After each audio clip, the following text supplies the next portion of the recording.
Hi viewers, அனைவருக்கும் வணக்கம். இன்றைக்கி வீடியோவில் நம்ம என்ன பார்க்க போகிறோம்னா ஒரு சிம்பிளான பொட்டேட்டோ குருமா தான் பார்க்க போகிறோம். வாங்க வீடியோக்குள்ளே போகலாம்.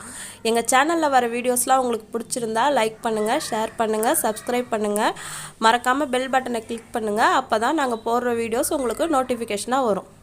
இப்போது தேவையான பொருட்கள் என்னென்னு பார்க்கலாம். 2 பெரிய வெங்காயம் நறுக்குனது, 3 தக்காளி நறுக்குனது, 10 பல் பூண்டு, 1 பச்சை மிளகாய், 4 உருளைக்கிழங்கு வேக வச்சு தோல் உரித்து நறுக்குனது, அரை மூடி தேங்காய், 1 ஸ்பூன் சோம்பு அரைச்ச விழுது, குழம்பு மிளகாய்த்தூள் 3 ஸ்பூனு, தாளிக்க தேவையான அளவு எண்ணெய், கடுகு உளுத்தம்பருப்பு, கருவேப்பிலை, தேவையான அளவு உப்பு.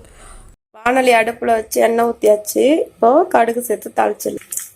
கடுகு சேர்த்து தாளிச்சாச்சு. அடுத்ததாக பச்சை மிளகாய் சேர்த்துடலாம். கடுகு பொரிஞ்சிடுச்சு.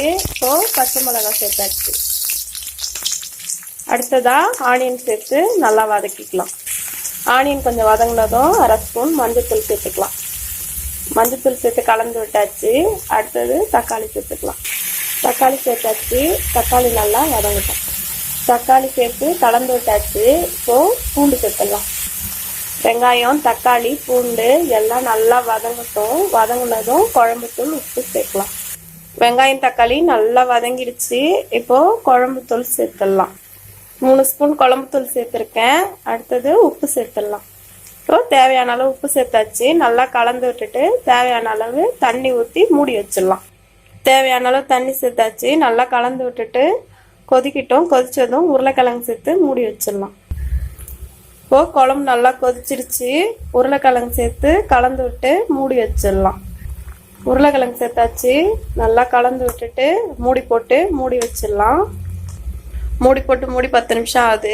இப்போது திறந்து பார்க்கலாம். நல்லா கொதிச்சிருச்சு.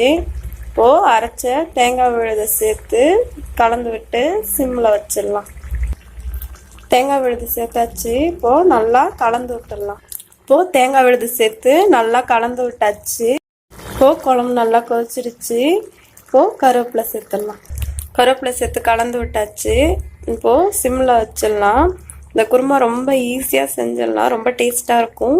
ரைஸ், சப்பாத்தி 2 கூடவும் சாப்பிட்லாம். சூப்பராக இருக்கும். பாருங்க, குழம்பு நல்லா சுண்டிடுச்சு. இப்போ இது ஒரு பாத்திரத்துக்கு மாற்றிடலாம். குழம்பு பாத்திரத்துக்கு மாற்றியாச்சு. அவ்வளோதாங்க, சூப்பராக நம்மளோட குருமா ரெடி ஆயிடுச்சு.